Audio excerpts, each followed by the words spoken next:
নমস্কার, আমি সঙ্গমিত্রা। আমার এই সহজ রান্না চ্যানেলে আপনাদের সবাইকে স্বাগত। আজ আমি রান্না করছি মূলো শাক। আপনারা খুব সহজেই বাড়িতে বানিয়ে নিতে পারেন এই অপূর্ব স্বাদের মূলো শাক। আপনাদের যদি এই রেসিপিটা ভালো লাগে তাহলে লাইক এবং শেয়ার করবেন, আর রেসিপিটা কেমন হয়েছে অবশ্যই কমেন্ট করে জানাবেন। আর আমার এই সহজ রান্না চ্যানেলটাকে সাবস্ক্রাইব করে পাশের বেল আইকনটা দাবাতে ভুলবেন না।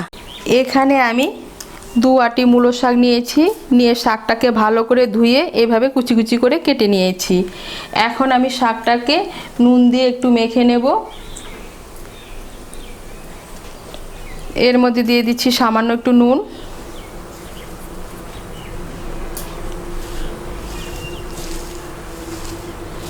নুনটাকে শাকের সঙ্গে মিশিয়ে নিয়ে শাকটা একটু এভাবে মেখে নেব নুন দিয়ে।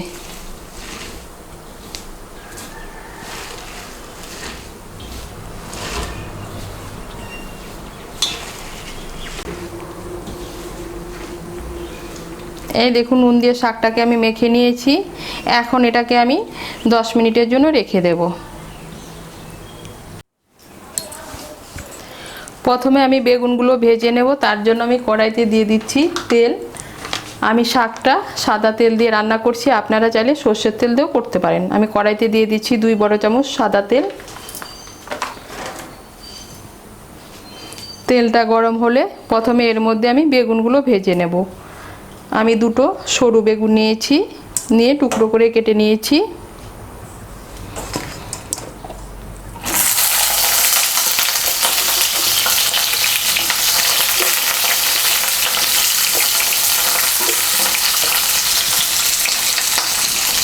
এর মধ্যে দিয়ে দেব সামান্য একটু নুন আর সামান্য একটু হলুদের গুঁড়ো।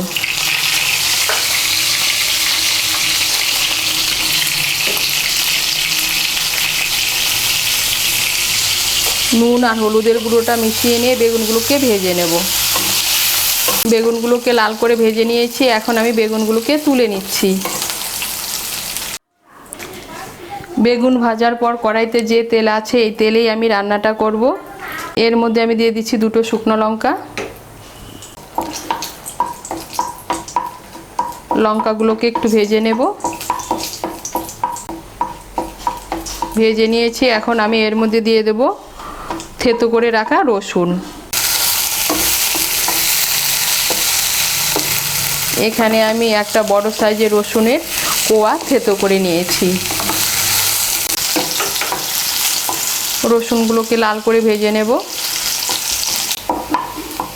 এই দেখুন, রসুনটাকে আমি লাল করে ভেজে নিয়েছি। এখন আমি এর মধ্যে দিয়ে দেব মূলো শাক।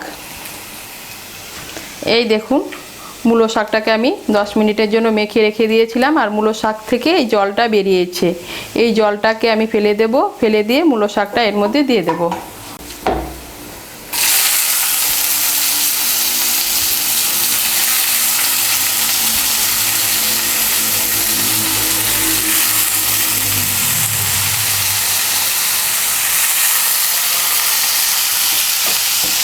মূলো শাকটাকে মিশিয়ে নেব ভালো করে তেলের সঙ্গে।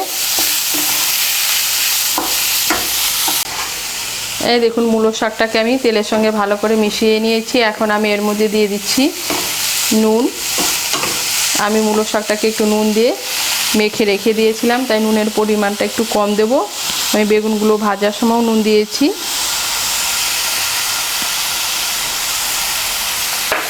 দিয়ে দেবো সামান্য একটু হলুদের গুঁড়ো,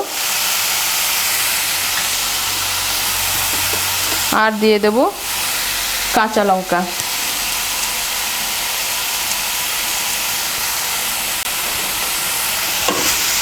নুন আর হলুদের গুঁড়োটাকে মিশিয়ে নেব। মিশিয়ে নিয়ে আঁচটাকে মিডিয়াম করে আমি 3-4 মিনিটের জন্য ঢেকে দেব।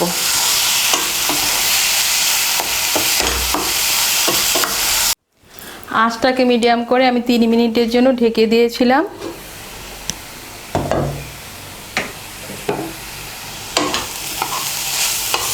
এই দেখুন, শাকটা একদম মজে গিয়েছে। এখন আমি এর মধ্যে দিয়ে দেব ভেজে রাখা বেগুনগুলো।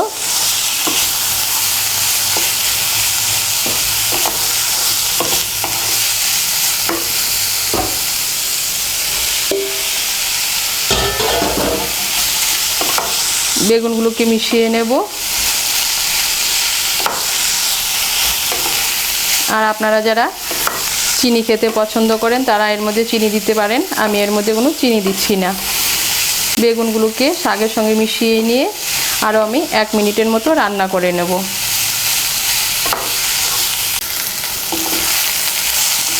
এই দেখুন, আঁচটাকে বাড়িয়ে আরও আমি 1-2 মিনিটের মতো রান্না করে নিয়েছি।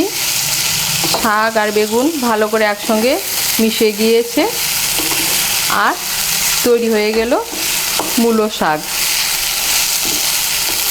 এভাবে আপনারা মূলো শাক বানিয়ে খেয়ে দেখবেন, খেতে কিন্তু দারুণ লাগে। আর মূলো শাকের যে তেতো ভাবটা, সেই তেতো ভাবটাও লাগে না। তৈরি হয়ে গেল মূলো শাক।